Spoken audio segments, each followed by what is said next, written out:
No, no, ma'am. You ain't dying on me, not today. Caleb Morrow's hands shook as he pressed his coat against the bleeding gash along the woman's temple. Her lips were blue under the summer sun, her wrists raw where the rope had chewed clean through the skin. Whoever had dragged her up these hills had meant for her to die alone. You stay with me, you hear. If you're new here, hit that subscribe button and ride along with us till the very end. And tell me in the comments where you're watching from. I want to see how far this little story has traveled. The mare snorted as Caleb Morrow swung down from the saddle boots, hitting the rocky ground hard enough to send a tremor through his bad knee. Easy girl, easy now. He'd ridden up these foothills 3 times this week, looking for strays from the high pasture. He hadn't reckoned on finding what he'd found. A woman face down in the scrub grass at the edge of the tree line. Dust in her hair. Dried blood on the back of her head. The summer heat had baked the smell of her into the dirt, sweat, and copper, and something worse. He dropped to one knee beside her. Ma'am, can you hear me? No answer. Just a faint flutter in her throat. Still breathing. He looked up at the ridge above them. Hoof prints. 3 or 4 horses by the look of it, and the prints went one way only. Whoever brought her here had ridden hard and ridden away harder. Her wrists were torn raw, the skin chewed open, in a wide band. She'd been roped. Dragged. Whoever did this had taken everything from her except her life, and they hadn't meant to leave her that either. Lord have mercy. He turned her gently. Her face was sun-blistered lips cracked a long cut, running from her temple to her jaw. Ma'am, I'm gonna pick you up now. You hear me? I'm gonna get you home. You stay with me. He slid one arm beneath her shoulders and the other beneath her knees, and when he lifted her, she made a sound, not a word, just a thin, broken whimper, the kind a hurt animal makes when it knows it's not over yet. That's all right. You holler all you want. We're going home. The ride was 3 miles. It felt like 30. She drifted in and out, eyelids fluttering, never quite opening. Once she muttered something. He thought it sounded like a name, but he couldn't be sure. Don't you talk now. Save what you got. He kept one hand wrapped around hers, pressing down on the rope-burned wrist, holding the pressure steady. He'd seen men die from less. He'd held men dying from less. The summer of '63 had taught him every shape a body could take when it gave up, and he hadn't forgotten a one of them. You ain't gonna be one of them, he said quiet enough the mare's ears didn't twitch. You hear me, ma'am, you ain't. Lily was sitting on the porch step when he rode in bare feet, swinging a corn-husked doll tipped over in her lap. She was 8 years old and quick as a whip, that one. She always had been. Papa. Lily, get the door. Papa, who is she? Get the door, baby. Is she dead? Lily? Her small hands fumbled the latch. She pushed the door wide. Caleb ducked his head and carried the woman through and laid her on Lily's bed, the only one with a mattress soft enough. Get me water, the whole bucket, and the kettle on the stove. Yes, sir. And get my knife, the little one, from the drawer. Lily's eyes went wide. Papa? For her dress, to cut it off her where it stuck. Oh! She ran. He heard her bare feet slapping the boards, the scrape of the bucket handle, the clatter of the kettle. He turned back to the woman. Ma'am, my name is Caleb Morrow. You're in my house. You're safe. Ain't nobody gonna touch you here. Ain't nobody. Lily came back with the bucket sloshing and the knife held flat across her palms like an offering. Papa, I got the cloths too. The clean ones from the chest. Good girl. Set 'em down. Now you go on outside and feed the chickens. But Papa... Lily? Yes, sir. She backed out slow. Papa? What is it, baby? She's gonna be all right, ain't she? He didn't turn around. He couldn't. I aim to do everything I can, baby. You go on now. The door clicked shut. He worked in silence after that. Cut the dress where the blood had glued it to her ribs. Found bruises older than the cuts, purple gone yellow at the edges, and bruises newer than that, fresh enough that the print of a man's knuckles still showed. He washed her temple and her jaw and the back of her head, bound her wrists, set her shoulder back into its socket, and she screamed once, just once, a sound that brought Lily pounding back to the door, and Caleb had to send her away again. By the time the sun went down, he had her cleaned up and covered with the quilt his wife Rebecca had finished the winter before she died.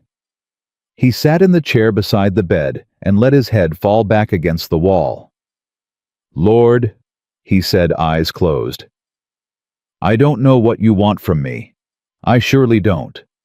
But if you aim to test me, you picked a fine way." The woman stirred. "Easy, ma'am. You're all right." Her eyes opened, just a slit. Glassy with fever, but open. "Where?" "You're in a cabin, about 20 miles south of Cold Creek. Folks call this the Morrow place. I'm Caleb. You with me?" Her lips moved. He leaned closer. "They still comin'." "Who's comin', ma'am?" But her eyes had already closed. Her chest rose and fell shallow. Caleb sat back. He looked at the rifle hanging above the door. He looked at the windows. He looked at the small, girl-shaped shadow he could see through the crack of the kitchen where Lily had her face pressed against the boards listening. "Lily."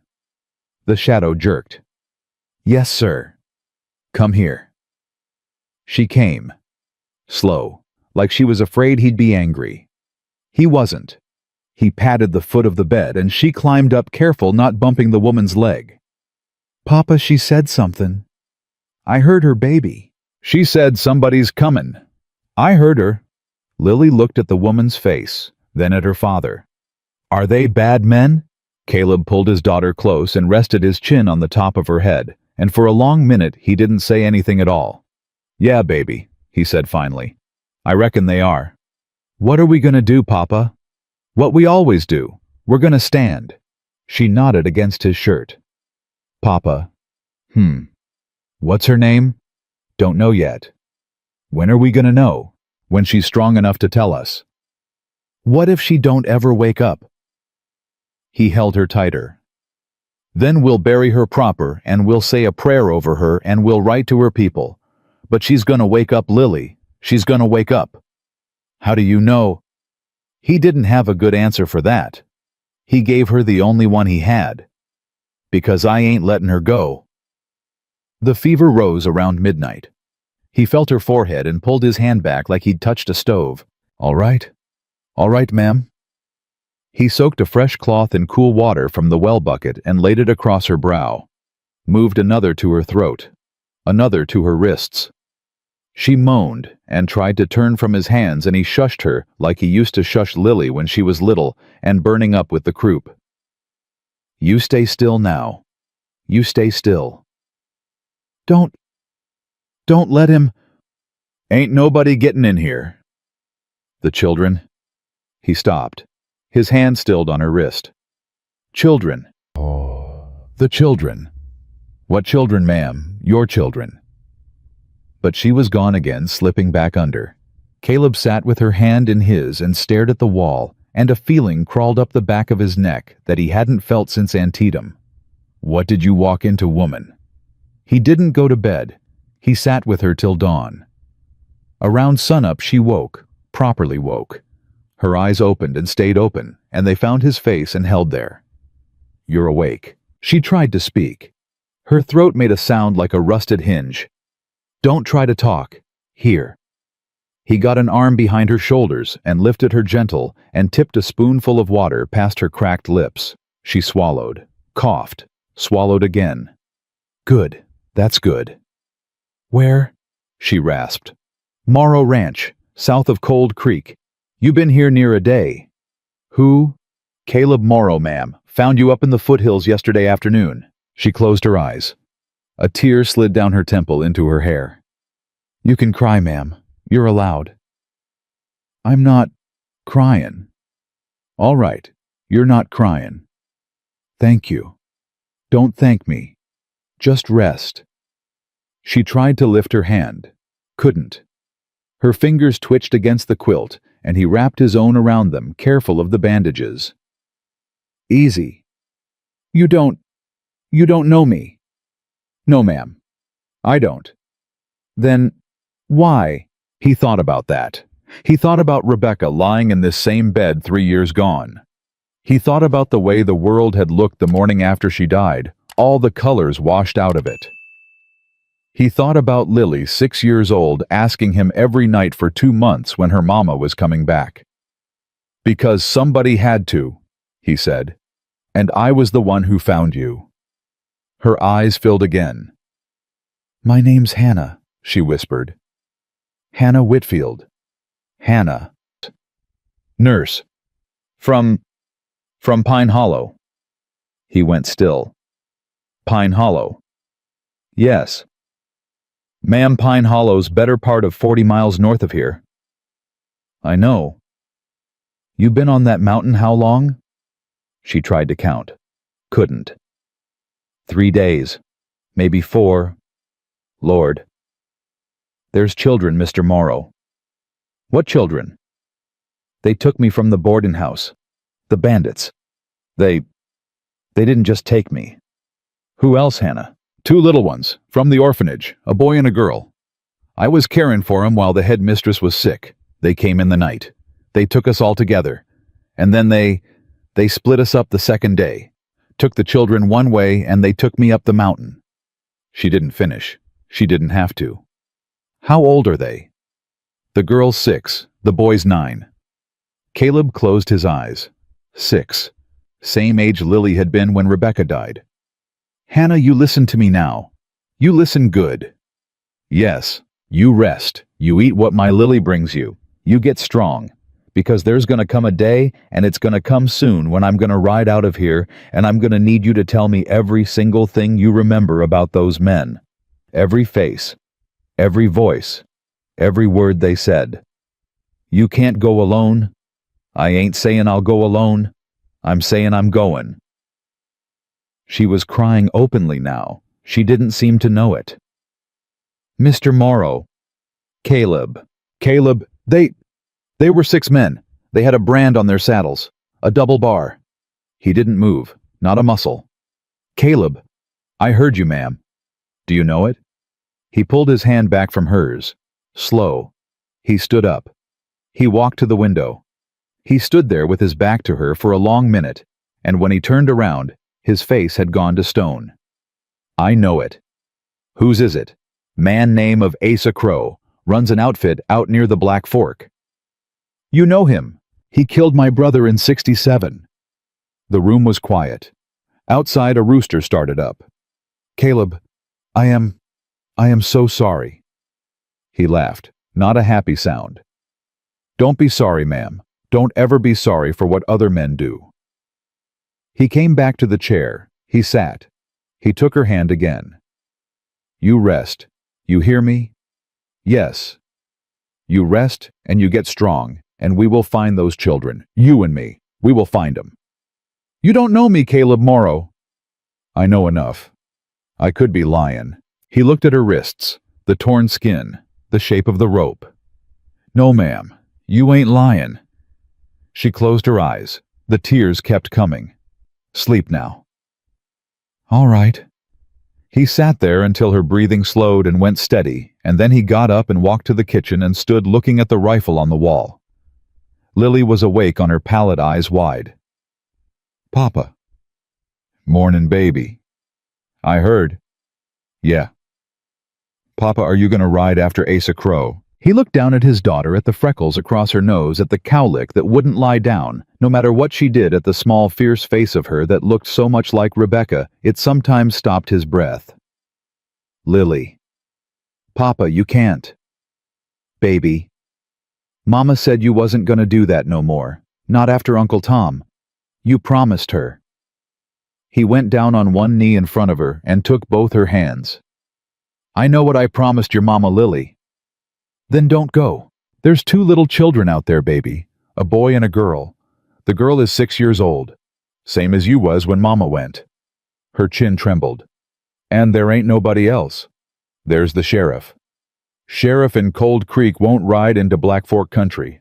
Hadn't for 10 years. He won't start now." She started to cry.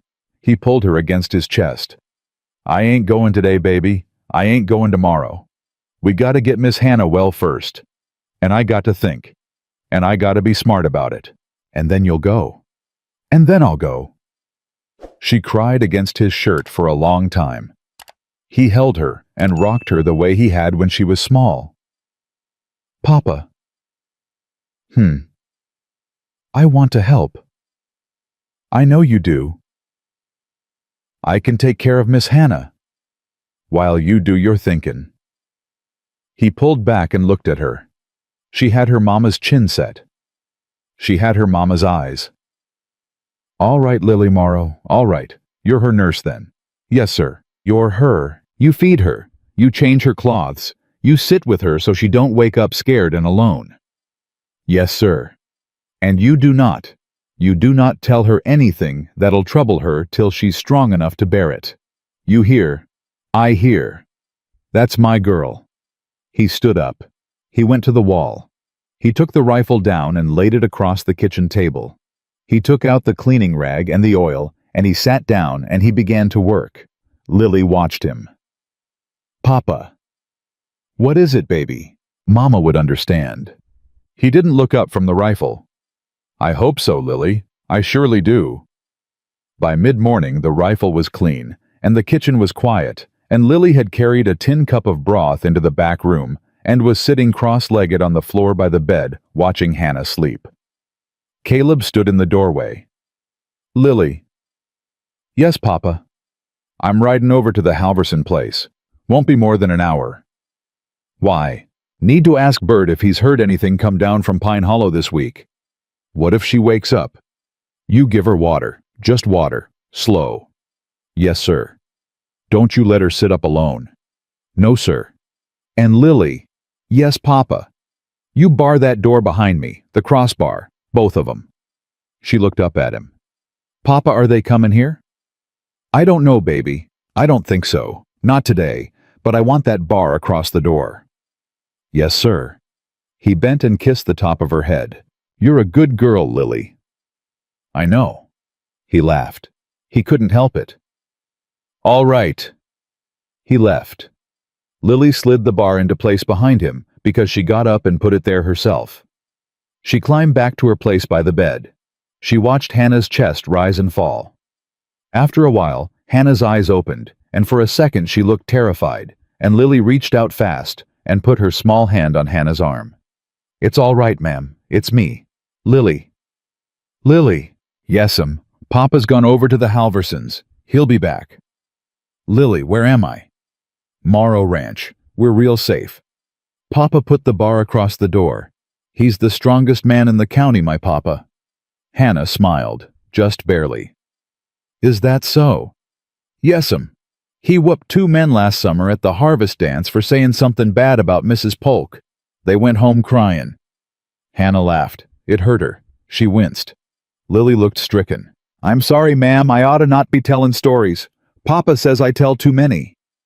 Don't stop, child. Tell me more. So Lily talked. About the chickens and the dog that had run off in the spring, and the calf they'd lost last week, and the dress her mama had been making for her before her mama went. She talked the way an 8-year-old talks in great spills and rushes, jumping from one thing to the next, and Hannah lay there with tears running quiet down her temples, and listened. After a while, Lily ran out of things to say. Ma'am? Yes, child. Was you scared? Hannah's throat worked. Yes, child. The men who took you, was they real bad? Yes. Are you scared of 'em now? Hannah closed her eyes. Yes. Lily stood up and walked to the corner of the room where her papa kept the small rifle, the one he'd given her last birthday, the one she could carry herself, and she brought it back and laid it across her knees and sat back down. You ain't got to be scared no more, ma'am. Child, I can shoot it. Papa taught me. I can hit a can at 20 paces. Oh, Lily. Don't cry, ma'am. I'm not crying. You are. All right, I am. Lily reached out and put her small hand over Hannah's. Papa says Mama used to say a body cries when their soul is too full to hold it all in. Mama said crying is just the soul leaking over the sides. Hannah turned her face into the pillow. Your mama sounds She sounds like she was a fine woman. Yes'm, she was. Where is she? Lily didn't answer. After a minute, she said quietly, Up the hill yonder, by the cottonwood. It's all right. I go up there sometimes. I tell her things.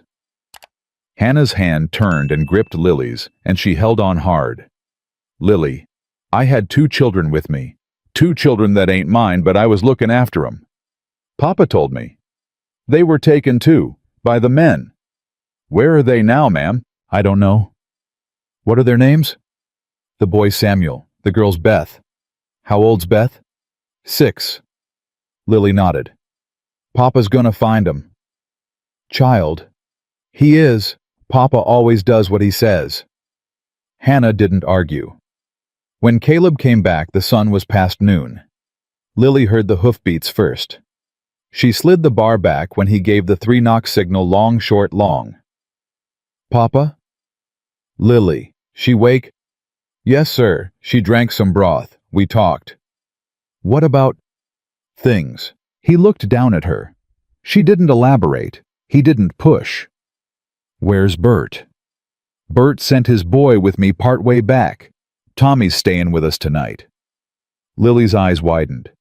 Why, Papa? Caleb hung his hat on the peg by the door. He didn't answer right off.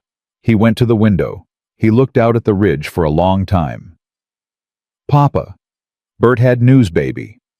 What news? He turned. He looked at his daughter, and he looked at the closed door of the back room. 3 riders came through Cold Creek yesterday, asking after a woman. What woman, Papa? A woman with red hair, about 30. They was sayin' she run off from her people up north, and she stole something off 'em. Lily looked at the door of the back room. Hannah's hair, what was left of it under the dust, was the color of rust. Papa? Yeah, baby. They're hunting her. Yeah. Are they coming here? He walked to her. He knelt. He put his hands on her shoulders. Lily, you remember what your mama used to say about fear. Don't feed it. That's right. Don't feed it. You hear me? Yes, Papa. We don't tell Miss Hannah. Not today. She ain't strong enough. No, Papa. And we keep that bar across the door. Yes, Papa. He stood up. He walked to the rifle. He picked it up. He levered around into the chamber. In the back room, Hannah Whitfield lay with her eyes open in the dim, listening to the click of metal that she knew somewhere down deep, where words couldn't go, was the sound of a man getting ready. She closed her eyes. She started to pray. The lever clicked home, and Caleb stood very still in the kitchen with the rifle across his hands. Papa? How long till they come? Don't know, baby, if they come at all. You said they was askin'. Askin' ain't findin'. Cold Creek's a day's ride. They got to ask the right people, and the right people got to know something to tell. Lily looked at the floor. Bert told. Bert wouldn't tell a coyote where the henhouse was, Lily Morrow. You hush that talk. Yes, sir. He set the rifle against the wall by the door and went to the basin and washed his hands. He scrubbed harder than he needed to. Papa, you're bleedin'. He looked down. A long scrape ran across his knuckles where he'd caught them on the saddle horn. So I am. You didn't even feel it. Reckon I didn't. A horse snorted in the yard. Lily flinched. Just Tommy, baby. You sure? I'm sure. Go let him in. She slid the bar back. The door swung wide, and a boy of maybe 14 stepped into the kitchen with his hat in his hands and a rifle longer than he was tall slung across his back. Mr. Morrow. Tommy, come on in. Set that long gun by the door. Yes, sir. Your daddy give you any message? Said to tell you he'd ride over at first light. Said don't do nothing fool tonight. Don't reckon I will. He said you'd say that, sir? Caleb almost smiled. How's your ma? Tolerable. Worried. She sent biscuits, didn't she? Yes, sir. In the saddlebag. Lily, go on out and get them biscuits before the dog finds them. Lily ran. The screen banged. Tommy stood awkward in the kitchen. Mr. Morrow? Sit down, son. Mr. Morrow, my daddy said something. Did he? He said the riders that come through Cold Creek. Yeah. He said he didn't tell him nothing, sir. But the man at the livery did. The man at the livery saw you ride out yesterday with a bundle across your saddle. Caleb went still. Said what? Said you had something wrapped in a coat behind you. Said it looked heavy. The boy's voice was thin. Mr. Morrow, I'm awful sorry. He didn't know. He thought it was a deer. How many of 'em was asking? 3, sir. But the man at the livery said another one come later, by himself, asked the same questions. 4 then. Yes, sir. Caleb put his hand on the back of a chair and gripped it hard. Tommy? Yes, sir. You're staying the night? Yes, sir. You and me are gonna take turns by the window. Yes, sir. And if anyone comes up that road, you don't shoot first. You don't even cock that rifle. You wake me. You hear?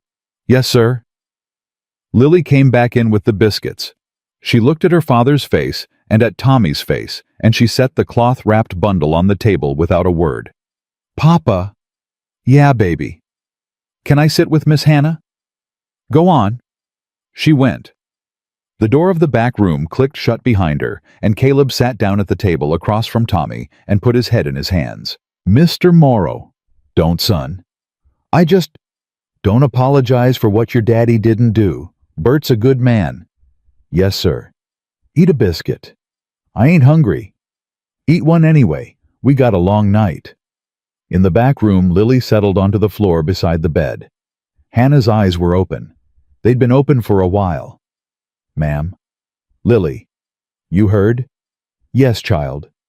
Don't be scared. Hannah's hand reached out across the quilt and Lily took it. Lily, I need you to do something for me. Yes'm. I need you to bring your papa in here, just for a minute. He's eatin', or making Tommy eat. This is important, child. Lily looked at her face. Whatever she saw there made her stand up. Yes'm. She came back with Caleb a minute later. He stood in the doorway with his hat off. Ma'am? Mr. Morrow, Caleb, close the door. He closed it. Sit down. He sat. What is it, Hannah? They're saying I stole something, ain't they? He didn't answer. She read it in his face. That's what I thought. That's what they'd say. Did you? Yes. He blinked. Yes, ma'am. Yes, I took something. And it's the only reason I'm alive. And it's the only reason them children are alive. And it's the reason I'm gonna get them children back. Hannah. Listen to me, Caleb Morrow. I ain't got the strength to say it twice. All right. She closed her eyes a moment, gathering it. There was a man in Pine Hollow, a bookkeeper. Name of Eli Sanders. Quiet little man. Wore spectacles. Lived in the room over the dry goods store. All right. He came down with the fever last month. Bad. I sat with him 3 nights running. On the 3rd night his fever broke, and he started talking, and what he said, Caleb, what he said. She stopped. Her breath was shallow. Slow, Hannah, slow. He said he kept books for Asa Crow. And he said Asa Crow wasn't just running cattle and rustling horses. He said Asa Crow was working for somebody big, somebody in the territory who was paying him to do the things he did. Who? He didn't say a name, not that night. He said the books was hid, under a loose board in his floor. He said if anything ever happened to him, I was to take him and ride for Helena and find a federal man because the territory law was bought. Caleb's jaw set. Hannah. 3 days later he was dead. They said it was the fever come back. It wasn't. How do you know? Because I went to lay him out, and his neck was broken. The fever don't break a man's neck. The room was very quiet. I went that night. I pulled the board up. The books was there. 2 ledgers and a packet of letters tied with string. I took 'em all. I hid 'em in the orphanage cellar behind the preserves. And the children. The children was there when I hid 'em. Samuel saw me. Beth was sleepin'. Samuel asked me what I was doin', and I told him I was hidin' a Christmas surprise and he wasn't to tell. He swore he wouldn't. And then they came. 2 nights later. They knew Caleb. Somebody told him I'd been with Eli when he was talking. Somebody told him I'd been to his room after. They came for me, and they came for the children, because Samuel had been seen coming out of the cellar with me that night. They got the books. No. You sure? I am sure. I had 'em on me. Caleb leaned forward. You had 'em on you when they took you up the mountain. Yes. Where are they now, Hannah? She closed her eyes. Buried. Where? Somewhere on that mountain. I don't rightly know, Caleb. They was beatin' me. I had the satchel under my coat. When they stopped to water the horses, I crawled off into the brush and I dug a hole with my hands and I buried it. They thought I was just sick. They didn't see. Could you find it again? I think so. There was a forked pine. A big one. Maybe 50 paces off the trail. I marked the tree with my fingernail. He sat back. Hannah. Yes. You were telling me there is a ledger up on that mountain that names every man in this territory who's been paying Asa Crow. That's what I'm telling you. And there's 2 children somewhere between here and Pine Hollow that them men are gonna kill the minute they reckon they don't need 'em no more. Yes. And there's 4 men asking after you in Cold Creek right now. Yes. He stood up. He walked to the window. He stood there a long time. Caleb. I'm thinking. There's something else. He turned. More? Yes. Say it. Eli said something that night, about your brother. The blood went out of his face. What did you say? Eli said he was wandering Caleb, but he said it clear. He said Tom Morrow didn't die in no card game. He said Tom Morrow was killed for what he saw. Said he was a witness to something, and somebody paid Asa Crow to make him stop being one. Caleb sat down on the edge of the bed, slow, like a man who'd been hit and was waiting to see if his legs still worked. Caleb, don't. I'm sorry. Don't say nothing. He put his face in his hands. Mr. Morrow. Just give me a minute, Hannah. Just give me a minute. She gave it to him. The room was quiet, except for the sound of his breathing. When he lifted his head, his eyes were red, but his face had gone hard. All right. Caleb. All right, ma'am. All right. What are we going to do? He stood up. Tonight we're going to keep that bar across the door, and we're going to take turns at the window. Tomorrow at first light I'm riding for the Halverson place and I'm telling Bert what I know. Then I'm sending a wire from Cold Creek to Helena. They'll see you go in. They'll see somebody go in. Won't be me. Bert's got a boy who can pass for me at 30 paces. Tommy. Tommy's older brother, Joe. He's grown. And then I'm riding that mountain, with you when you can sit a horse. We're finding that pine. And the children. His jaw moved. Them too, Hannah. Them too. Caleb. I ain't promising nothing I can't deliver, but I'm saying I'll try. She nodded. Tears were sliding down her face again. Caleb Morrow. Yes, ma'am. I'm sorry I brought this to your door. Hannah. Yes. You didn't bring nothing. It was already here. It killed my brother 3 years ago and I didn't know it. You just put a name on it. He went to the door. He paused with his hand on the latch. Hannah. Yes. Thank you. For what? For telling me about Tom. He stepped out. Lily was in the kitchen with Tommy, and the 2 of them were standing very close to the window. Papa? What? Papa, somebody's coming. He moved. The kitchen window faced the road. Out past the gate, just at the edge of the long pasture where the road dipped down between the cottonwoods, 4 riders were coming on at an easy pace. The sun was low and red behind them. How long? Just now, sir, Tommy said. Just this minute. They seen the smoke. Reckon they did. All right. He turned to Lily. Lily, listen to me real careful. Yes, Papa. You are going to take Miss Hannah and you are going to help her into the root cellar. Papa, she can't walk. You drag her if you got to.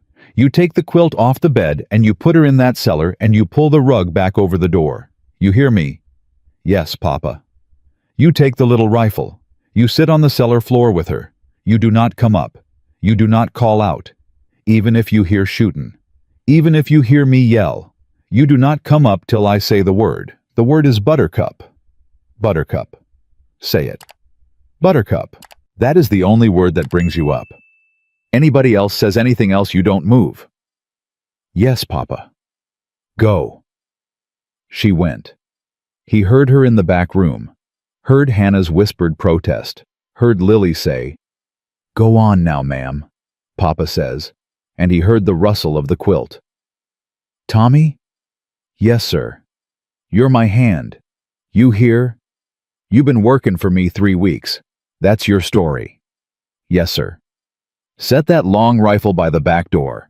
Pick up the short one off the table. Stand by the stove." "Yes, sir." The riders were closer now. Caleb could hear the hooves. "Tommy." "Yes, sir." "If they come through that door, you shoot the second man in, not the first. The first one'll be the loudest. The second one'll be the one with the brain." "Yes, sir." He could hear Lily and Hannah in the back of the house, the low scrape of the rug, the creak of the cellar door. "Hello, the house." A voice from the yard, calm, almost friendly. Caleb walked to the door. He took the bar down. He set the rifle just inside, butt down, leaned against the wall where he could grab it without turning. He stepped onto the porch. 4 men, all mounted, 3 abreast, and 1 a half-length behind. They were dressed for travel and dressed plain, but the leader had a sidearm rig that didn't come from any general store, and the second man had eyes that didn't blink near enough. "Evenin'?" "Evenin', friend. Help you boys." "We surely hope so." The leader was a tall man with sandy hair under a flat-brimmed hat. He smiled. His teeth were good.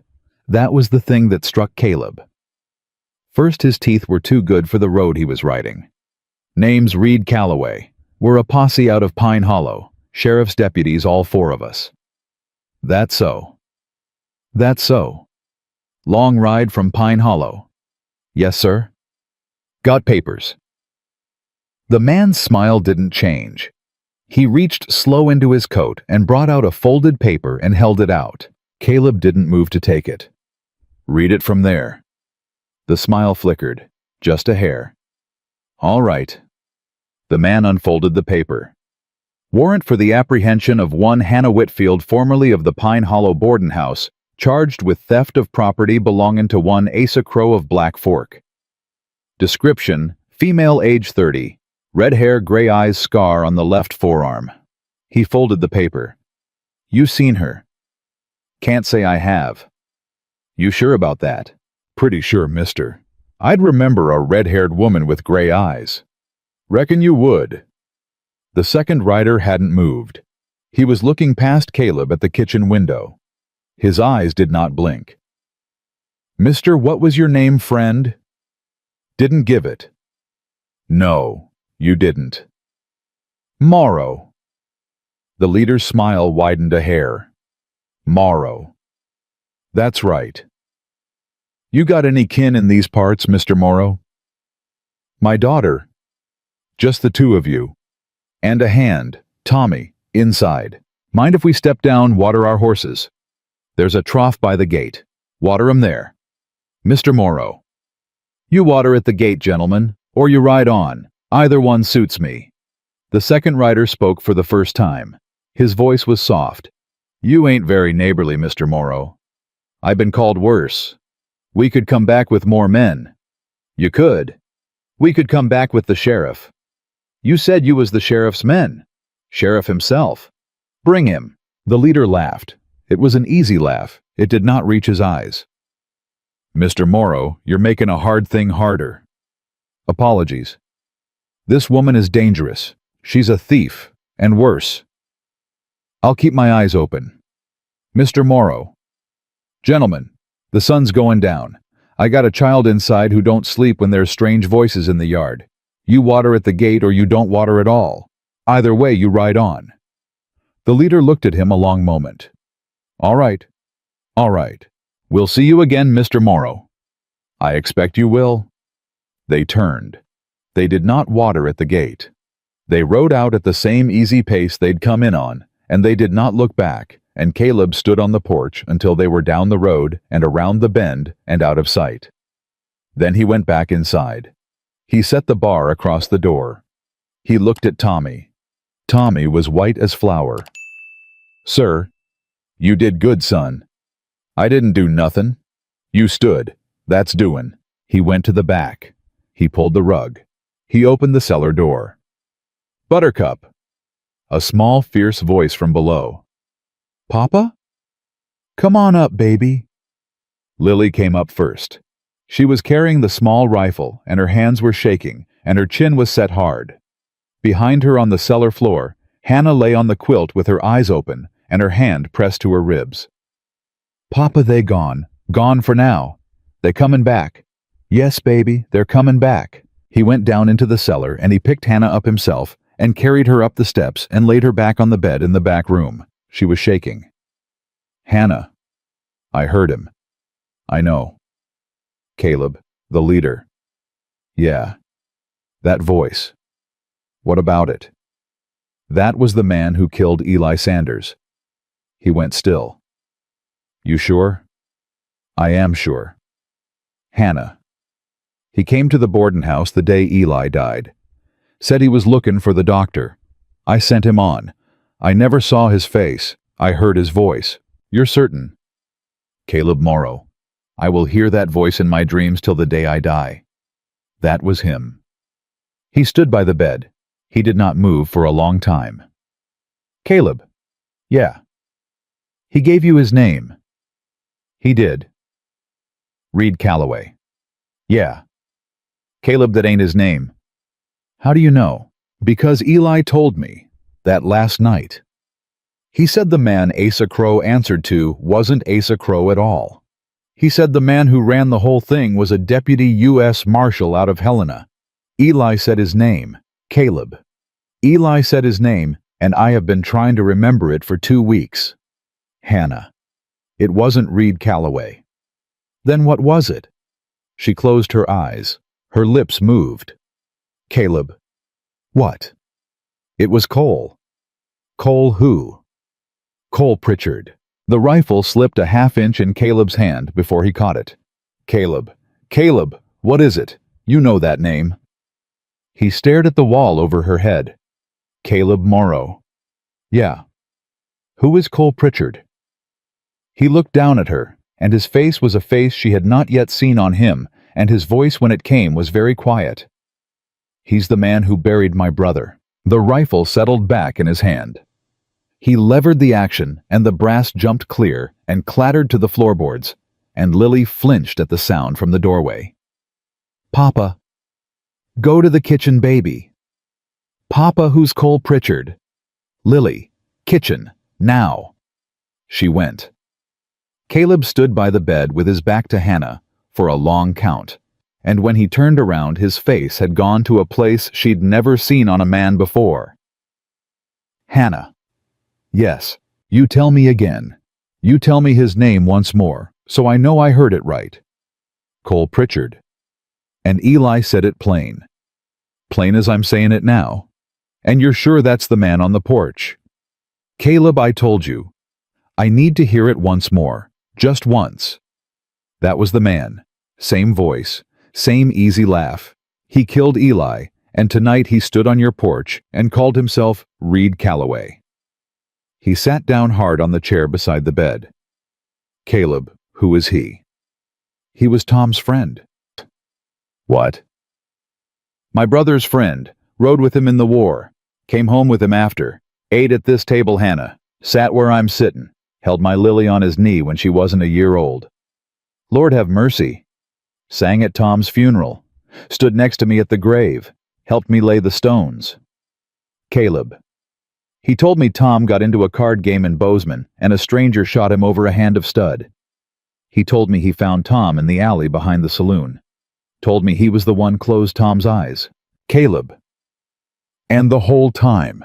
The whole damn time." He put his face in his hands. Hannah's hand found his shoulder and gripped it. "Caleb Morrow, listen to me. I'm listenin'. You cannot ride out tonight. I ain't ridin' tonight. You cannot. I said I ain't Hannah. Your face is saying different. He lifted his head. His eyes were wet, but they were dry burning under the wet, and she let go of his shoulder because the heat of him scared her a little. Caleb, there are children out there. You go off after Cole Pritchard tonight. Them children are dead by sunrise. You hear me? I hear you. Promise me. Hannah. Promise me, Caleb Morrow. All right, I promise. Say it. I will not ride out tonight. I will not go after him alone. Good. But Hannah. What? He is coming back. And he ain't coming back with 3 men and a paper. Not now. I know. You know. Caleb, I have known since I heard his voice. He saw your face when you said your name. He knew you was Tom's brother before he ever said his own. His head came up. Say that again. He knew. I could hear it. The pause when you said Morrow. He already knew Caleb. He came up that road knowing. The kitchen door creaked. Tommy's voice low. Mr. Morrow. What? They ain't gone. He moved. Out the kitchen window, past the pasture, past the bend of the road, a glint. Just a glint where the last of the sun caught something that wasn't a tree and wasn't a stone. Glass. Yes, sir. Spyglass, I reckon. How long? Few minutes. I've been watching. Just one of 'em. I count 2 on the ridge. Could be more in the trees. Caleb moved fast. He went to the back room. Hannah. I heard. We're moving you. To where? Cellar. And this time you stay till I come for you. Caleb. Don't argue. I ain't arguing. I'm telling you, the fever's coming back. He stopped. He put his hand on her forehead. He pulled it back. Lord. It's been climbing the last hour. I didn't say nothing. Hannah. Ain't nothing you could have done. I should have. Caleb. Get me to the cellar.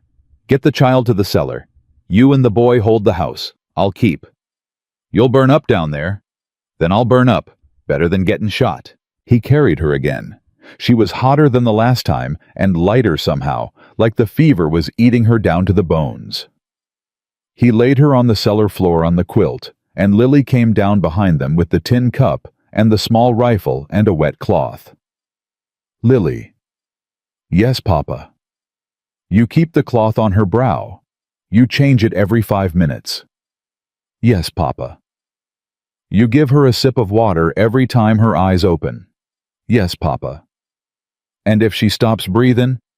Papa, don't say that. If she stops breathing, baby, you put your mouth on hers, and you breathe for her. You hear me? Like the calf last spring. Lily's eyes filled. Yes, Papa. I love you, Lily Morrow. I love you, Papa. He climbed up. He pulled the rug back over the door. He pushed the kitchen table on top of it. Tommy. Yes, sir. Snuff the lamps, all of 'em, slow, like we're going to bed. The boy went. One by one, the lights died. The cabin went dark, and Caleb stood by the kitchen window with his rifle and waited. Mr. Morrow? Quiet, son. The first sound came around an hour after full dark.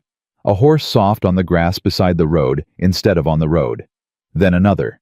They were trying to come in quiet. How many? Sounds like 4, sir. Maybe 5? 5? He brought another one. Yeah. Mr. Morrow, I ain't never shot at a man. You don't have to start tonight. Yes, sir, but if they come through that door? If they come through that door, son, you'll find out what you're made of, and I bet it's something good. Yes, sir. A voice. Outside, calm and almost friendly like before. Mr. Morrow. Caleb, you hear me? Caleb did not answer. Caleb, come on now. We don't want any trouble. We just want the woman. He did not answer. Caleb, I knew your brother. We rode together. You know that. I held your little girl when she was a baby. You remember. His teeth ground together so hard he tasted iron. Caleb, this don't have to go bad. Send the woman out. We'll take her on back to Pine Hollow, and that'll be the end of it. A pause. Caleb, I'm saying it twice and that's it. Send her out. He set the rifle on the windowsill. He spoke quiet, but the night carried it. Cole? A silence. Cole Pritchard. That's your name, ain't it? The silence stretched, then a laugh. A small, soft, almost sorry laugh. Now how'd you come to that? You know how. Same way I come to know you killed Tom. The laugh stopped. Caleb, whatever she told you, it ain't. Don't, Cole. Don't waste your breath. I knew the second she said your name. I should have knew 3 years ago. I should have knew when you sang at his grave. You sang his favorite hymn. You remember which one? A pause. Caleb, shall we gather at the river? You sang it pretty. I cried, Cole. I cried while you sang. And the whole time, you was the one put him under. Caleb, listen. Why? What? Why did you kill Tom? A longer pause. Cicadas. Somewhere far off a coyote. Caleb, send the woman out and I'll tell you. I'll tell you everything. I owe you that. You owe me his life back. You ain't got it. So we're past Owen. Caleb, Cole, you come up that porch, you die on it. You got my word. You step one boot on my step, I'll put a hole through you that the Lord himself won't be able to mend. You're outnumbered, Caleb. Reckon I am. You got a child in there. Yes, I do. You really gonna get her killed over a stranger? He laughed. It was an ugly sound. Cole, you stood at my brother's grave and you lied. You lied to me for 3 years. There ain't nothing you got to say tonight that means anything. You hear me? You are dead to me, Cole Pritchard. You've been dead since Tom went in the ground. I just didn't know it. Caleb. The first shot came from the trees. It punched through the kitchen window above his head and took out a chunk of the back wall. Down. He went down. Tommy went down. Glass rained on them both. Mr. Morrow. Tommy, stay low. Move to the back window. Yes, sir. A second shot. A third. They were peppering the windows, not aiming for anything, just trying to drive them off the glass. Caleb crawled. Cole, I want to talk. No answer. Cole, you hear me? I'll send the woman out. Just stop. Mr. Morrow, no. Quiet, Tommy. A pause from outside. Then Cole's voice careful. You'll send her out. I'll send her. I just need a minute. Take your minute, Caleb. He crawled to Tommy. Son. Yes, sir. You're gonna do something for me, and it's gonna take all the bones you got. Yes, sir. In 2 minutes, I'm gonna open the front door. I'm gonna step out with my hands up. They'll watch me. Every one of them. While they're watching me, you go out the back window low. You crawl to the chicken house. You keep crawling to the gully behind it. You run for the Halversons. You run, son. You don't stop. You don't look back. Mr. Morrow, I can't leave you. Tommy, there's 2 children somewhere on a mountain, and if I don't come out of this, you are the only person who knows what I know. You tell your daddy. You tell him to ride for Helena and find the federal man. The Ledgers is buried 50 paces off the trail by a forked pine on the south face of Black Fork Mountain. You hear me? Yes, sir. You say it back. 50 paces, forked pine, south face, Black Fork. Good boy. Mr. Morrow. Go, now, stay low till you hear the door. The boy crawled. Caleb crawled the other way to the cellar door under the table. Lily, a small voice from below. Papa? Baby. Yes, Papa. Listen real close. Yes. I'm gonna step outside. I'm gonna talk to the men. Papa, no. Listen, Lily. I am gonna step outside, and after I do, you are gonna count to 100, slow, like Mama taught you. And then you are gonna come up. You are gonna come up real quiet, and you are gonna take Miss Hannah out the back. You are gonna go to the chicken house, and then to the gully, and you are gonna run for the Halversons. Papa, I can't carry her. You won't have to, baby. By the time you come up, Miss Hannah will help you. She will. You hear me? A small choked sound. Yes, Papa. Lily. Yes. Tell your mama hello.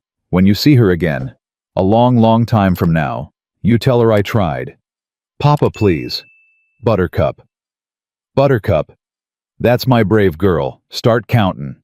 He stood up. He walked to the door. He set his rifle down on the kitchen table. He took a breath. He opened the door. Cole, I'm coming out. Hands up. Walk slow, Caleb. He walked slow. Down the porch. Down the steps. Into the yard. He could not see them, but he could feel them, 4 men in the trees with their rifles on him, and one a little apart, who was Cole. That's far enough, Caleb. He stopped. Where's the woman? Inside. Bring her out. My daughter's bringing her. That's good. Cole. Yeah. Come out where I can see you. A silence. Then a shape moved out from the cottonwoods. Tall. Sandy hair pale in what little moon there was. Here I am, Caleb. Closer. That's close enough. Cole. Why? Why what? Tom. A long silence. Caleb, your brother saw something he wasn't supposed to. What did he see? He saw a man with a badge taking money. He saw a federal man taking money from a cattle thief, Caleb, and he wouldn't let it lie. I told him to let it lie. I told him 100 times. He was your friend. He was my friend, Caleb. He was. But the man paying him, the man who was paying both of us, he was paying more than friendship was worth.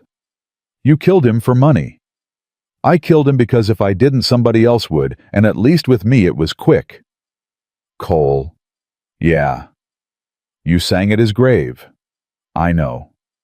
You held my baby girl. I know. You ate at my table. Caleb, tell the girl to bring the woman out. We'll be gone before sunup. You can tell yourself I was a lie. You can tell yourself whatever helps you sleep. But you got to give me the woman. Caleb's hands came down, slow. Hands up, Caleb. No. Caleb. You ain't getting her, Cole. You ain't getting the children neither. Wherever you got 'em hid. The federal man is comin'. He's been comin' since the minute you opened your mouth tonight, and the books is comin' with him. What books? Eli Sanders' books, the ones you killed him for. The silence that followed was different than the others. It was a silence that had a shape to it. The shape of a man realizing he had walked into a thing he had not walked into. Caleb, where are those books? Where you'll never find 'em. Caleb, I will burn the cabin, with the girl in it. You do that, Cole, the books still come out. The federal man still comes. You'll just hang for one more murder when they catch you. Caleb, a shot. Not from the trees, from the porch behind him. Cole jerked, spun half around, went down on one knee. Caleb threw himself sideways into the dirt and rolled. Shots from the trees opened up wild, and the porch behind him cracked back 2 shots. 3. The small rifle, and then a heavier one. Tommy's long gun. The boy hadn't run. The boy had circled back. Tommy, get down. I got him, Mr. Morrow, I got him. Get down, son. A scream from the trees. A man down. Then another shot, this one from a different angle from the gully behind the chicken house, and Caleb knew without seeing it that Tommy had run after all. Run and come back with someone. Caleb Morrow, this is Bert Halverson. Stay down. Bert with Tommy, with the older boy Joe and a rifle each. Cole was on the ground in the yard, not moving. The men in the trees fired wild for a count of 10. Then the firing changed. They were running. Hooves. 3 sets of hooves breaking for the ridge. Then quiet. Bert. I'm comin', Caleb. Lily. Baby, stay down. Papa. Stay down till I say. He crawled to Cole. The man was still alive, just. The shot had taken him through the hip, and the bleeding was bad and getting worse. Cole. Caleb. Where are the children? Caleb, Where Cole? The line shack. South Branch. Of the Black Fork. 2 men. I'll find it. Caleb. Listen. Talk fast. Wasn't me. I didn't pull the trigger. On Tom. Cole Crow did. I held him, but I didn't pull it. Cole. I know what I'd done. I know, but I didn't pull it. You held him while another man shot him. Yes. That's worse.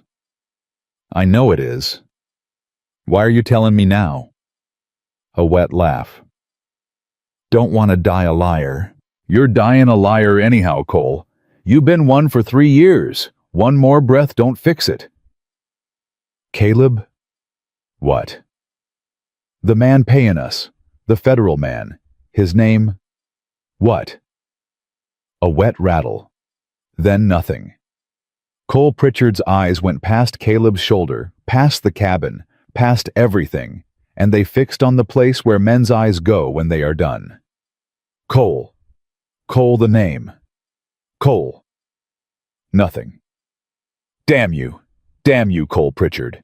Footsteps behind him. Bert Halverson, big and bearded and out of breath with his rifle low.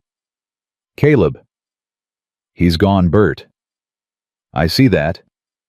He didn't say the name. What name? The name of the man been running the whole thing. The federal man. He didn't say it. Caleb, son, get up. Get up off this ground. We got to see to your girl. Lily. He stood up so fast his knee buckled. Bert caught his elbow. Easy. Lily. Papa. She was on the porch. Alive. Holding the small rifle in both hands and shaking like a leaf in a wind. Lily. Papa, Miss Hannah. He moved. He took the porch in 2 strides. He went past her into the cabin and back to the cellar and down the stairs, and Hannah was lying on the quilt and her eyes were closed and her chest was barely moving. Hannah. She did not answer. Hannah Whitfield, you open your eyes. Nothing. Bert. Get up here. Get her up here. Bert came down. Together they lifted her, got her up the stairs, laid her on the bed in the back room. Caleb? What? Caleb, she's burning up. I know. She's near gone. She ain't gone. She ain't. He got a basin, water, cloths. He worked over her like she was the only thing in the world, and Lily stood in the doorway with her mama's face on her and her mouth pressed tight and silent tears coming down. Hannah, Hannah, you stay with me. You hear? Nothing. Hannah, there's 2 children, Samuel and Beth, 6 and 9. You said it yourself. You said you was going to get 'em back. You don't leave 'em now. You don't. Nothing. He put his forehead against her forehead and he closed his eyes. Lord, Lord, I have not asked for much. I asked for Rebecca and you did not give. I asked for Tom and you did not give. I am asking now. I am asking for this woman. Not because I deserve it. Not because she does. But because there is 2 little children somewhere on a mountain and they need her. And I cannot do it without her. I cannot. So you let her stay. You let her stay, please. Nothing. A long, long nothing. And then a breath. Just one. A small one. Hannah's chest rose and held and fell. Then another. Her eyes did not open. But she breathed. He sat back. He was crying. He had not cried since Rebecca, and he was crying now, and he didn't care. Papa? Yeah, baby. She's gonna live. Yeah, baby. She's gonna live. Lily came forward. She climbed up on the bed beside Hannah. She put her small hand on Hannah's hand. She bent down and put her lips beside Hannah's ear. Miss Hannah, a flutter, just a flutter of an eyelid. Miss Hannah, Beth and Samuel, we're gonna go get 'em, Papa says. The flutter again. And then slow as sunup, Hannah Whitfield's eyes opened, just barely, just enough. She did not speak, but her hand turned and closed around Lily's, and she held on. Caleb sat beside the bed and watched the 2 of them, the small one and the broken one, hand in hand. Bert stood in the doorway with his hat off. Caleb? Yeah. What now? He looked at Hannah. He looked at his daughter. He looked at the rifle leaning against the wall, and at the dead man in his yard, and at the dark beyond the broken kitchen window, where 3 riders had run for the ridge, and one of them was still out there, knowing what they knew. Now, Bert, he said, We ride. Bert took his hat in both hands and turned it once.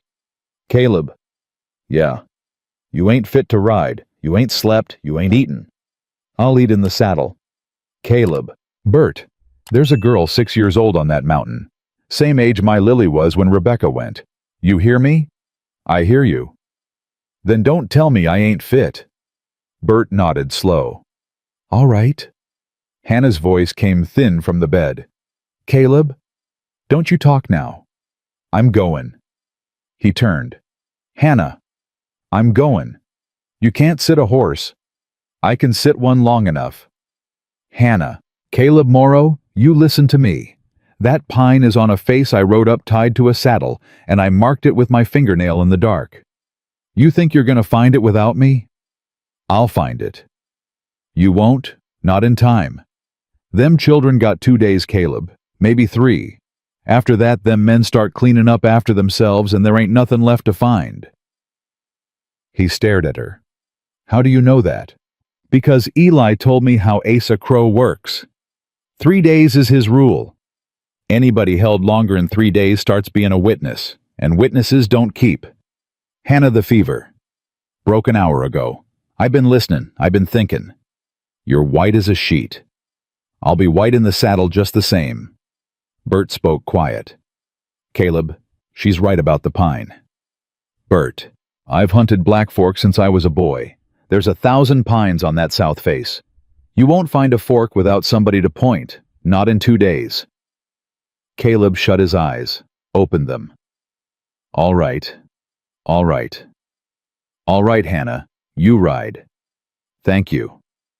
But you ride between me and Bert, and the second you sway in that saddle, we tie you across it, and you don't argue. I won't argue. You will, but you won't win. Lily was at the doorway. She had not moved. Papa? Lily, take me too. No, baby. Papa, I can ride. You know I can. Lily, listen. Papa, please, don't leave me here. He went down on one knee. Lily, look at me. I'm looking. You are the bravest girl in this territory. You hear me? The bravest. What you did tonight standing on that porch with a rifle in your hands, your mama is up in heaven right now standing tall. You hear? Her chin shook. But I cannot take you up that mountain. I cannot. Because if something happens to me up there, you got to be the one keeping your mama's name alive. You got to.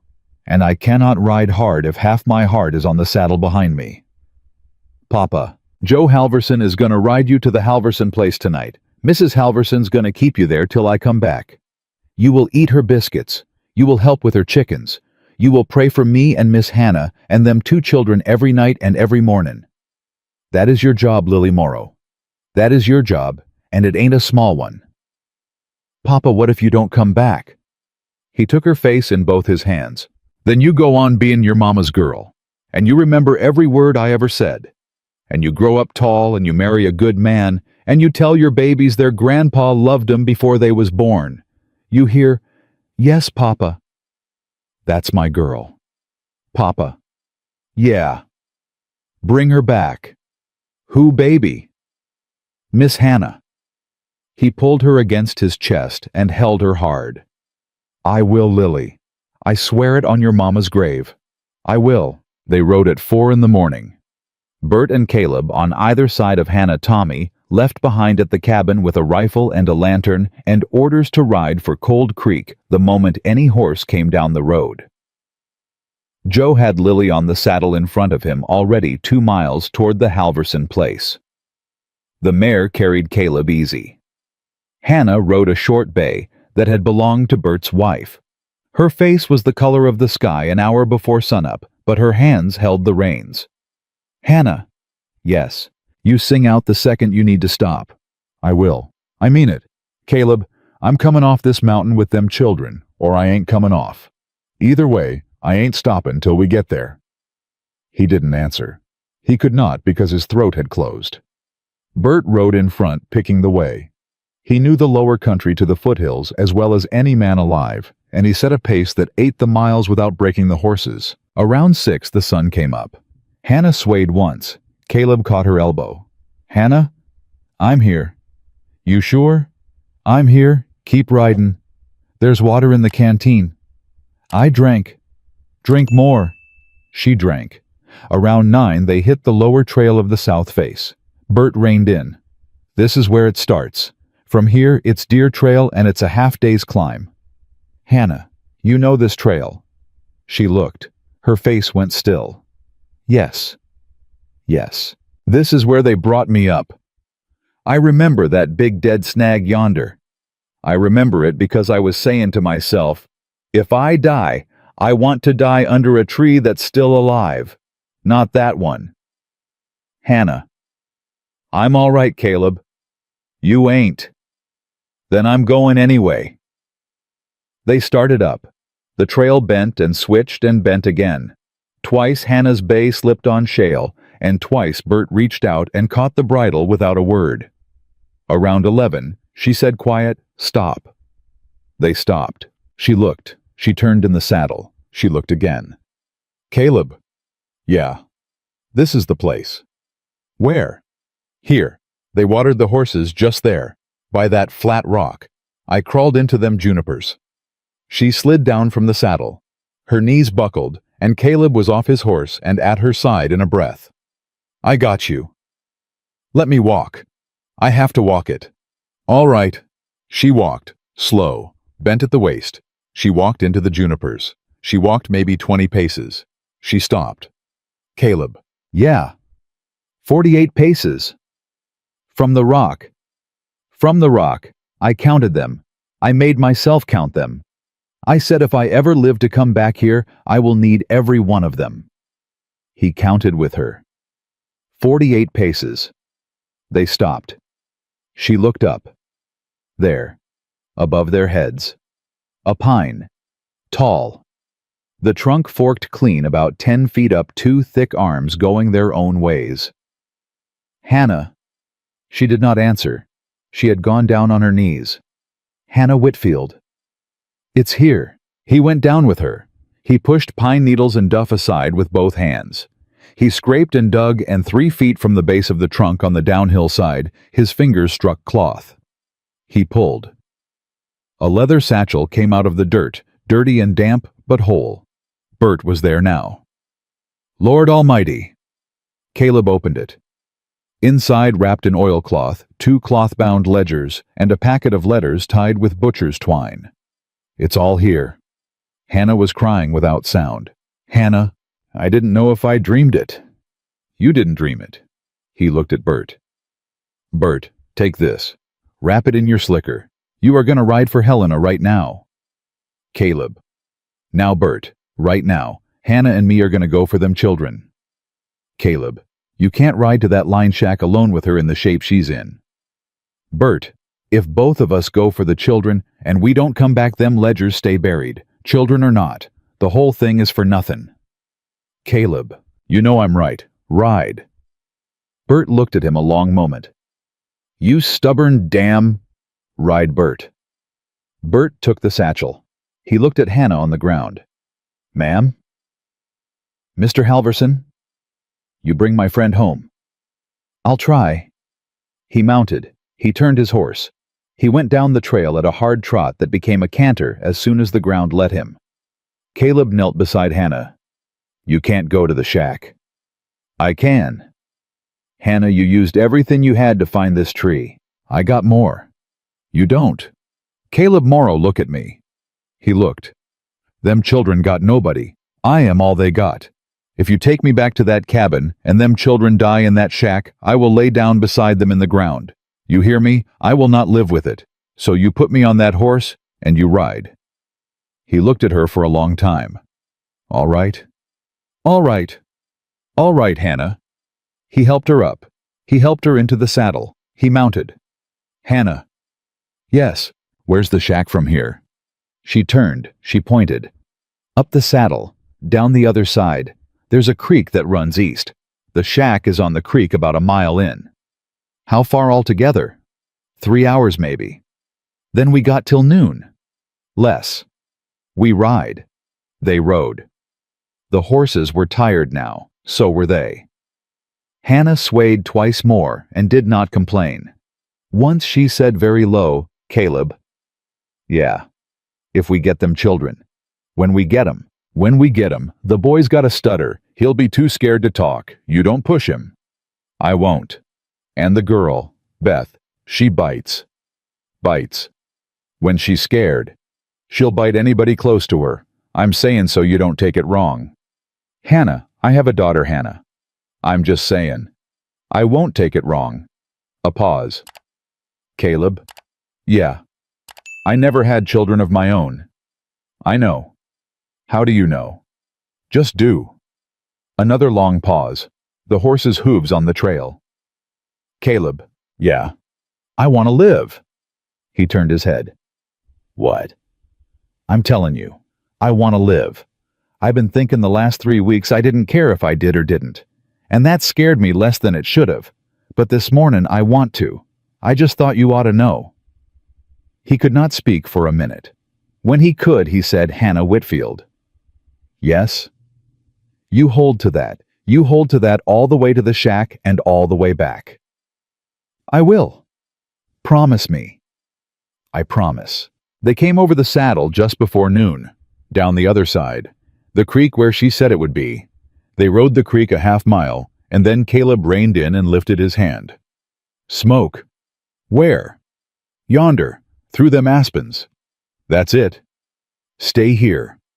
Caleb. Stay, Hannah. I have to see. I cannot go in blind. All right?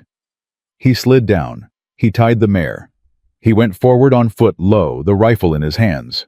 He moved like he had not moved since the war, low and quick and silent. He came up through the aspens. He went down on his belly. He looked. A line shack small with a leaning chimney. A horse picketed in the yard. One horse. Just one. That meant one man inside. Not two. Two had ridden away at first light then. Two of Cole's men going wherever it was they went after a job went wrong. One left to mind the children. He crawled back. He found Hannah in the trees. One man. One. They left one to do it. Yeah. Caleb. He's gonna kill him. Not yet. How do you know? Because he ain't gone yet. If he was gonna kill him and ride, he'd have done it last night. He's waiting for something. Or somebody. Cole. Yeah. Cole was supposed to come back. With orders. Or with the woman. He ain't coming. What do we do? You stay here. Right here. You do not move. You keep your head down. You hear me? Caleb? Yes. Don't you die on that yard. I ain't planning to. He went back. Different route this time. Around the shack to the rear where a single small window faced the back trees. He came up under the window low. He listened. Nothing for a long minute. Then a small voice. A child's voice. Mister? Hush, boy. Mister, my sister. I said hush. Mister, she's burnin'. A man's voice, low and tired and mean. The kind of voice a man gets after too many days in a small shack with 2 children he would rather not think about. She'll live. Mister, please. Boy, you say one more word, I will lay you out with the back of my hand. You hear? Yes, sir? Caleb closed his eyes. He breathed. He counted to 3. He came around the side of the shack and through the door in one motion. The man at the table had time to start to stand, and that was all. Don't. The man froze. His hand was halfway to a pistol on the table. Move that hand, and I will put a hole through your throat. You hear me? Who in hell are you? I'm the man who's taken those children out of here. Step back from the table. Step back. The man stepped back. Hands up. The hands went up. In the corner of the shack on a pile of blankets, 2 small faces. A boy of maybe 9, dark-haired, sharp-eyed, his arm around a smaller girl. The girl was asleep or unconscious, her cheeks too red. Boy. Yes, sir. My name is Caleb Morrow. I am a friend of Miss Hannah's. The boy's eyes went huge. Miss Hannah. She's outside. She's hurt, but she's alive. She come to get you both. The boy started to cry. Silent. The way children cry when they have learned crying out loud gets you hit. Don't cry now, son. We ain't done yet. Yes, sir. You gonna do something brave for me? Yes, sir. Without letting go of your sister, you gonna stand up. You gonna walk past me out that door. You gonna walk straight into them aspens to your right. Miss Hannah is in there. You walk to her. You do not look back. You hear, yes, sir. Go on now. The boy stood. He bent and lifted the girl. She was small enough that he could carry her just. He walked past Caleb. He did not look at the man. He did not look at the rifle. He walked out the door and into the aspens, and Caleb heard him say once, breaking, "Miss Hannah," and then a small sound of a woman and a child meeting again. Caleb turned his attention back to the man at the table. "Mister." "Yeah." "What's your name?" "Garrett." "Garrett what?" "Garrett Fane." "Garrett Fane, did you put those bruises on that boy's face?" The man swallowed. "Some of 'em. Some of 'em. The rest was Cole. Cole when he was here. Garrett Fane, you are going to sit back down at this table. You are going to put both hands flat on it. You are not going to move. You hear me? What are you going to do? I am going to tie you, and then I am going to take those children to my horse, and then I am going to come back and you and me are going to have a talk. You are going to tell me every name you know, every man Cole ever rode with, every man Asa Crow ever paid, and in particular, you are going to tell me the name of the federal man in Helena." The man went the color of paper. "Mister, I can't." "You will." "He'll kill me." "Garrett, look around. Cole is dead. 2 of Cole's men ran. I don't know where Asa Crow is, and I don't care. The federal man is the only man left, and he ain't never gonna know the name come from you. And even if he did, by the time the federal marshals get done with him, he won't be killing anybody. You hear?" "Mister?" "Garrett Fane. The name." The man stared at him. His mouth worked. "Hardin." Caleb did not move. "Say that again." "Hardin. Judge Elias Hardin. Out of Helena." The rifle in Caleb's hands trembled. Just once. "Judge Hardin." "Yes, sir." "You sure?" "I rode papers for him myself. Twice. I rode 'em from the courthouse to Asa's camp. Sealed envelopes. Once with money. Once with names." "Names of who?" "Witnesses, mister. Witnesses he wanted gone." Caleb thought about Tom. Tom riding into Bozeman a week before he died saying he had to talk to a judge. Tom saying he'd seen something he had to swear to before a man of the law. Tom believing the law was clean. "Garrett Fane." "Yes, sir?" "Your life just got worth something. You hear me? Because you are gonna ride to Helena with me, and you are gonna say what you just said in front of a federal man, and you are gonna live. Mister." "Sit. Hands flat. I'll tie you in a minute." He did. Caleb went out. He brought the children to his horse. The boy was clinging to Hannah, and Hannah had the girl in her arms, the small one breathing slow and shallow. "Caleb." "He talked Hannah." "What?" "He talked. He gave me the name." "Whose?" "Judge Elias Hardin." She closed her eyes. "Caleb." "I know. That's the man who married you and Rebecca." "I know it is. That's the man who buried Tom." "I know. Lord, I know Hannah. I know." She opened her eyes.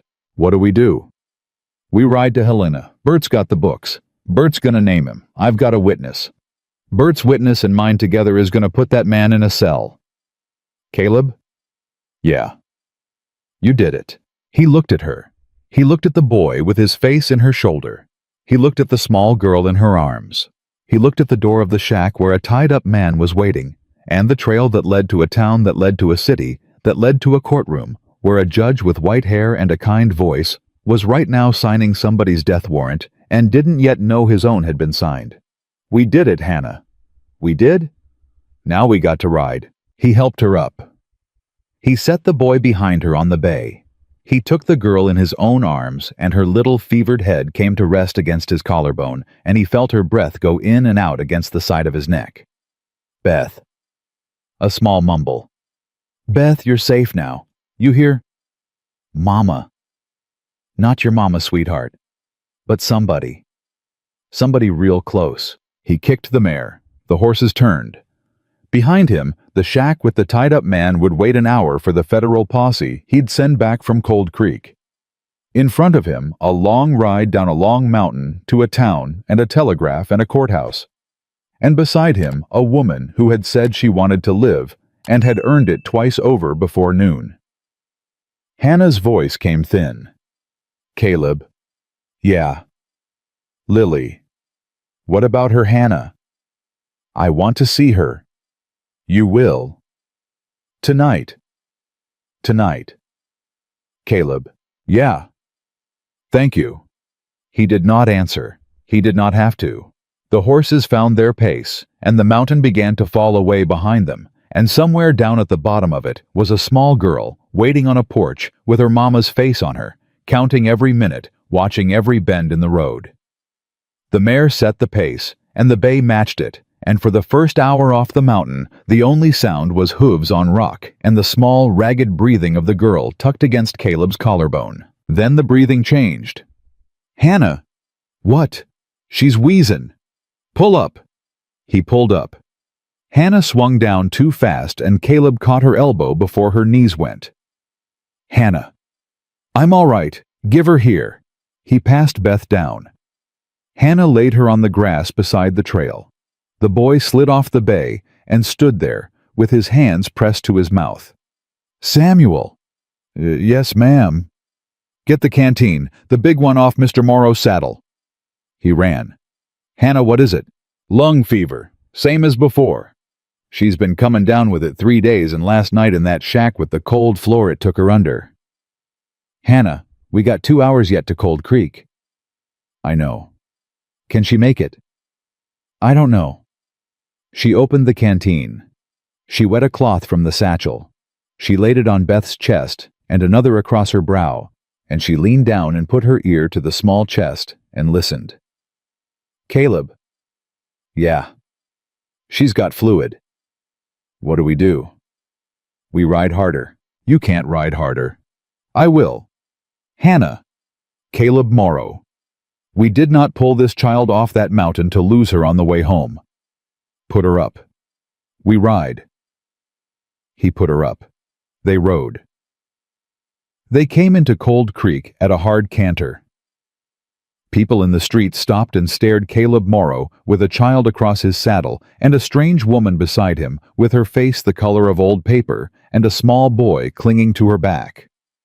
The doctor's house was at the end of the main street. Doc Pritchett, the old man, came out wiping his hands. Caleb, Lord Almighty. Doc, this little one's got lung fever. Bad. Take her. The doctor reached up and Caleb passed her down. He looked once at her face. I'll do what I can. Get the woman down too. She's not far behind the child. I'm fine, Hannah said. Lady, I've doctored 50 years, and I know fine when I see it. Get down. She got down. Caleb? Yeah, Doc. Where's Bert? On the road to Helena. Should have made the noon train at the junction. He came through here at 4 this morning with a satchel and a face like a thunderhead. Wouldn't tell me a thing. He'll tell you when he gets back. For now, Doc, you got 2 patients and a little boy who needs feedin'. And you, I got one more thing. Caleb. It's a 1/4 mile, Doc, the telegraph office. I'll be back. He wrote it. He came down off the mare and into the office, and the boy at the key looked up. Mr. Morrow, I just had a wire. From who? Helena, for you. Came through 20 minutes ago. I sent a runner to your place. He must have passed you. Caleb's stomach went tight. Read it to me. The boy read. Bert arrived safe. Books delivered. Federal marshals dispatched. Judge Elias Hardin in custody as of 10 this morning. Stop. 3 deputies arrested with him. Stop. Need you and witness in Helena soonest. Stop. Pinkerton man riding to escort. Stop. Halverson safe. Caleb put his hands flat on the counter. He stood there for a count of 10. Mr. Morrow. Yeah. You all right, sir? Yeah, son, I'm all right. I am all right. You want to send a wire back? Yeah. Go ahead. Tell him the witness is here. Tell him I have a man named Garrett Fain tied up in a line shack on the south branch of the Black Fork Creek. Tell him to send a posse for him today. Tell him the children are safe. The boy wrote, that all Mr. Morrow. No, one more, to Bert. Just say, yes, sir. Just say, thank you, Bert, from Caleb, that's all. Yes, sir. He walked out. He stood on the boardwalk for a minute with his hand against the post, and he breathed. He had not breathed right in 3 days. He breathed now. Hardin was in a cell. Hardin was in a cell, and Tom was going to have his name spoken in a court of law, and the man who'd put him under was going to wear chains down the steps to the gallows. He went back to the doctor's house. He let himself in quiet. The doctor was at the back of the front room with Beth on the long couch. Hannah was beside her. Samuel was sitting on the floor at her feet with his face pressed against her knee. Doc. She's breathing easier already, Caleb. She'll keep. Whatever this woman did on the trail bought us the time. Hannah. Yes. Hardin's in custody. She closed her eyes. Lord be praised. Yeah. Caleb. Yeah. It's done. It's done. The doctor looked from one of them to the other. Caleb, go home. What?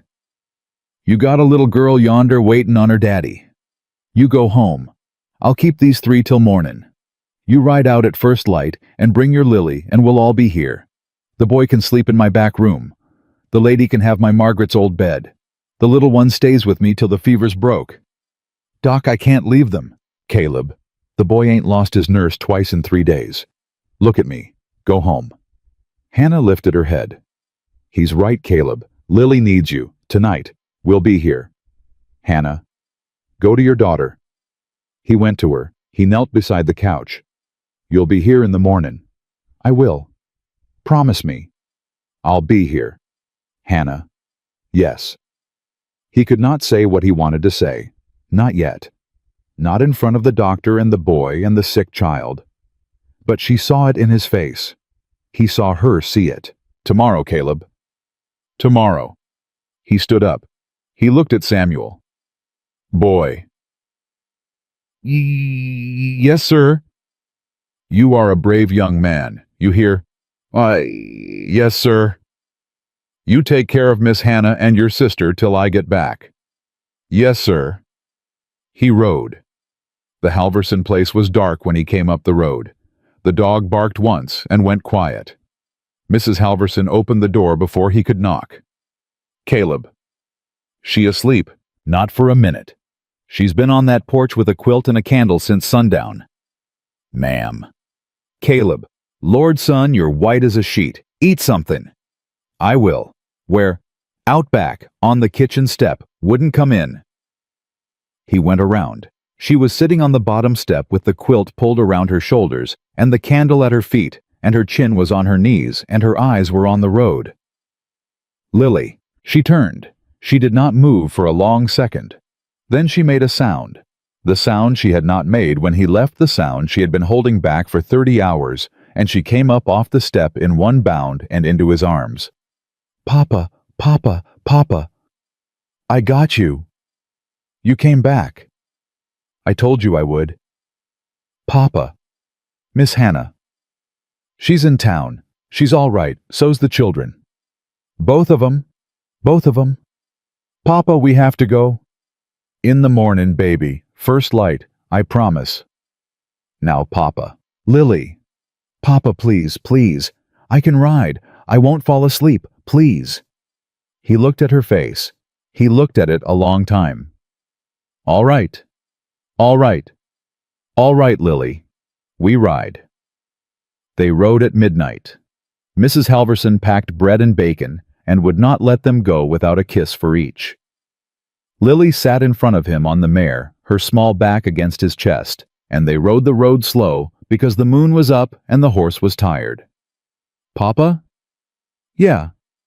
Tell me. What about baby? All of it. From when you left. He told her. The mountain, the pine, the shack, the boy clinging to Hannah.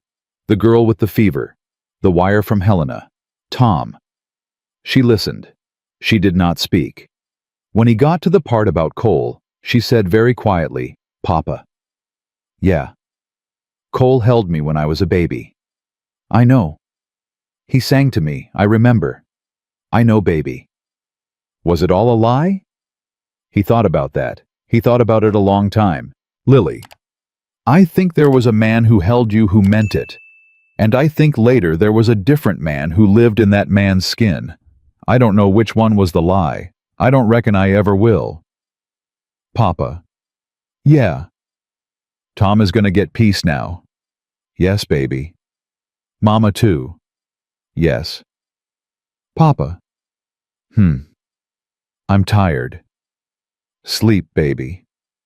She slept against his chest the rest of the way to town. They came into Cold Creek as the sky was turning gray. The doctor's house had a lamp in the window.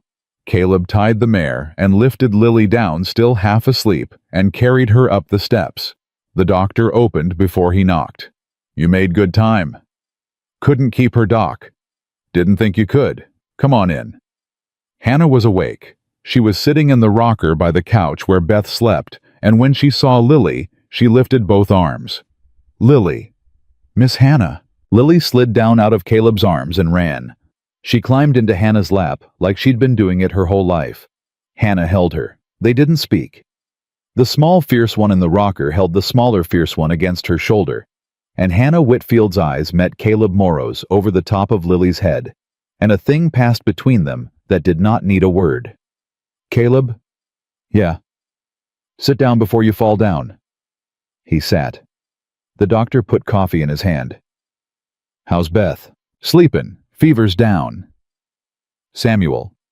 "Ate 3 eggs and a biscuit. Sleepin' now. Boy was hollow." "Doc?" "Yeah. I owe you." "Caleb Morrow, you've shod my horses for 15 years and never charged me right. We're square. Drink your coffee." He drank. Around 8 in the morning, the marshal came. Tall, grim gray at the temples with a Pinkerton man and 2 deputies behind him. "Mr. Morrow." "Yes, sir." "Marshal Green, Federal Service. Mr. Halverson rode into Helena yesterday at noon with the books." "Yes, sir." "Sir, the books named 28 men. We have warrants out on every one. 9 in custody as of midnight. The judge is in a federal cell. He'll be in irons by sundown." Caleb set his coffee down. "Marshal?" "Yes, sir." "My brother, Tom Morrow." "Yes, Mr. Morrow. Your brother is in those books. Page 17. Witness eliminated dated 1867. Cole Pritchard's signature is on the line beside the entry." He breathed. "Marshal?" "Yes." "Will it go on the record?" "Sir, it will go on the record of the United States of America. Your brother will have his name cleared and his killers named in court. I give you my word." "Thank you." "Mr. Morrow, we'll need you and the lady to give statements, today if you can." "We can. And the boy, Garrett Fain. We sent a posse at first light. They'll have him in town by noon." "Good." The marshal looked at Hannah. "Ma'am." "Yes." "You held those books in the dirt. You walked off that mountain twice. The federal government owes you a debt." "Marshal?" "Ma'am." "Just put them men in cells. That's the debt." "Yes, ma'am." He tipped his hat. He went. 3 days went by in town. The statements were taken. Garrett Fain came in tied across a saddle and talked for 2 hours and was put in a cell of his own. Beth's fever broke clean on the second night, and she sat up and asked for soup. Samuel began to speak without stuttering, slow at first, then easier. Lily slept beside Beth on the couch and woke holding her hand. Hannah sat in the rocker and ate what was put in front of her and did not say much, and her color came back day by day. On the 3rd evening, after the children were asleep and the doctor was on his back porch with his pipe, Caleb stepped out to the side yard and Hannah followed without him asking. "Hannah." "Caleb." "Tomorrow we go home." "To your cabin." "To my cabin." A pause. "Caleb." "Yeah." "What about the children?" "What about 'em?" There's an orphanage in Pine Hollow. The headmistress will be looking for him. Hannah. Yes. I've been thinking on that. And? Hannah Whitfield. Yes. That orphanage in Pine Hollow takes children when there ain't nobody else. Ain't that right? Yes. Well, there's somebody else now. If she'll have 'em. She did not speak for a long count. Caleb. Hannah. What are you saying?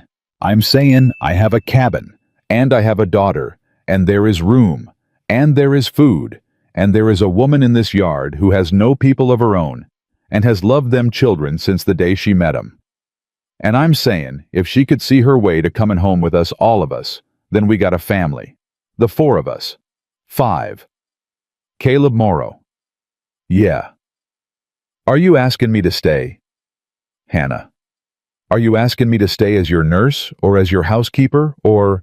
Hannah Whitfield, I am not asking you to be either one. She looked at him. Then say it plain. I am asking you to stay as my wife. The yard was very quiet. Somewhere a dog barked. Caleb. Yeah. You don't know me. Hannah.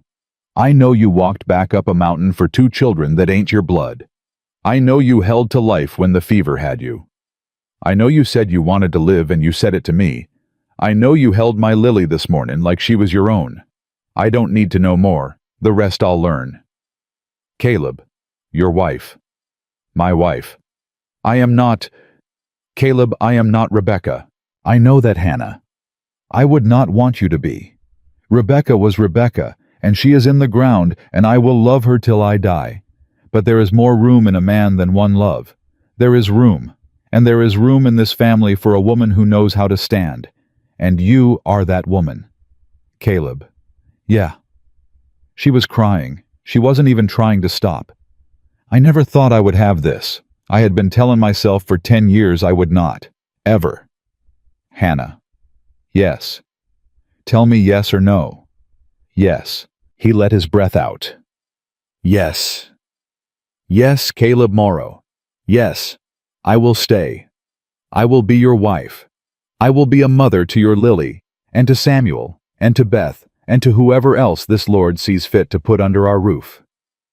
Yes. He reached out, and he took both her hands and he held them. Hannah. Yes. I am going to kiss you now. All right. He kissed her. Once. Quiet. He held her by the shoulders and rested his forehead against hers, and she shook a little against him, and he held her steady. A small voice from the porch. Papa. They both turned. Lily was on the porch with the quilt around her and Beth's hand in hers, and Samuel just behind her, all 3 of them in their nightshirts, and their hair every which way. Papa, did Miss Hannah say yes? He laughed. His face was wet. She said yes, baby. To be in our mama. To be in our mama. Beth let go of Lily's hand and walked across the yard. She walked all the way to Hannah and stood there looking up. Miss Hannah? Yes, baby. Are you my mama now? Hannah went down on her knees in the dirt. She took Beth's face in both her hands.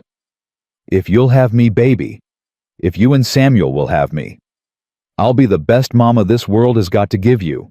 I will. I swear it on every breath I took coming down off that mountain. Beth nodded. Samuel came up too. He stood beside his sister. He put his hand on Hannah's shoulder. Miss Hannah? Yes, Sammy. I won't stutter no more. I've been practicing. I won't make you ashamed. She pulled him in. She pulled both of them in. She held them with one arm each and her face against the tops of their heads, and she made a sound that was half a laugh and half a sob. Lily climbed down off the porch. She walked across to her papa. She slid her hand into his. Papa? Yeah, Lily. Mama would like her. Yes, baby. Mama sent her. He looked down at his daughter. The freckles on her nose, the cowlick that wouldn't lie down, her mama's chin, her mama's eyes. He bent down and he picked her up the way he had not picked her up in 2 years, because she'd told him she was too big, and she put her arms around his neck and her face against his shoulder. Maybe she did Lily. Papa? Yeah. I love her already. I know, baby. I know you do. They rode home the next morning. All five of them. The mare and the bay, and a borrowed pony for Samuel. Lily rode in front of her. Papa, Beth rode in front of Hannah. Samuel rode his own horse and sat tall. The cabin was waiting where they'd left it. Tommy had cleaned the broken glass and put oilcloth over the windows and aired out the back room. He was on the porch with his hat in his hand. Mr. Morrow. Tommy. Sir, Son, come down here. The boy came down. Caleb climbed off the mare. He put his hand on Tommy's shoulder. Tommy, you stood. You stood when grown men would have run. You shot when shootin' was right. You came back when comin' back saved my life and my daughter's. You hear me? Yes, sir. You ever need a thing from me, you come to this door. There ain't a thing on this place I won't give you. Yes, sir. Now go on home. Your mama's been waitin'. Yes, sir. He rode off down the road and Caleb watched him go, and Hannah came up beside him with Beth on her hip and Samuel at her side, and Lily holding her free hand, and Caleb turned and looked at the four of them on the steps of his cabin in the long summer light. Hannah. Yes. This is home. I see it. It ain't much. Caleb Morrow, it is everything. He looked at the cabin. He looked at Tom's grave on the rise above the cottonwood, where the wooden cross still leaned a little to the east. He looked at the two children he had not had at sundown 4 days ago, and the woman he had not known a week ago, and the daughter he had thought he was raising alone for the rest of his days. He thought about the man in chains on his way to Helena. He thought about Cole in the cold ground without a marker. He thought about Tom finally getting his name back. He thought about Rebecca and what she would say if she could see this porch tonight, and he believed in his bones that she would say good. She would say, "Good, Caleb Morrow. You did good. You opened the door." Hannah? Yes. Take 'em on inside. I'll be in directly. Where you going? Up the rise. Just for a minute. She nodded. She knew. Tell him I said hello. I will. He walked up the rise. He stood beside the cross. He took his hat off. Tom. The wind moved. Tom, I got him. I got the man, brother. He's wearing chains tonight and he'll wear 'em the rest of the way to the rope. You hear me? The wind moved again. And there's a woman in our house, Tom. And there's 2 new young'uns. And Lily's got a mama again. And it's because of you. Because of what you saw and because you wouldn't let it lie. You hear me, Tom Morrow. You did this. You, from under the ground. He set his hat back on his head. Sleep good, brother. He walked down the rise. He stepped up onto his porch. He opened the door of his house, and inside in the lamplight were 3 children at a table and a woman setting out the bread.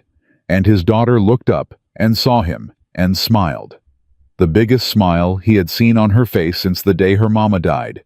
And Caleb Morrow stepped across the threshold and shut the door behind him on the dark and on the past and on every long, lonely night that had come before, and he was home.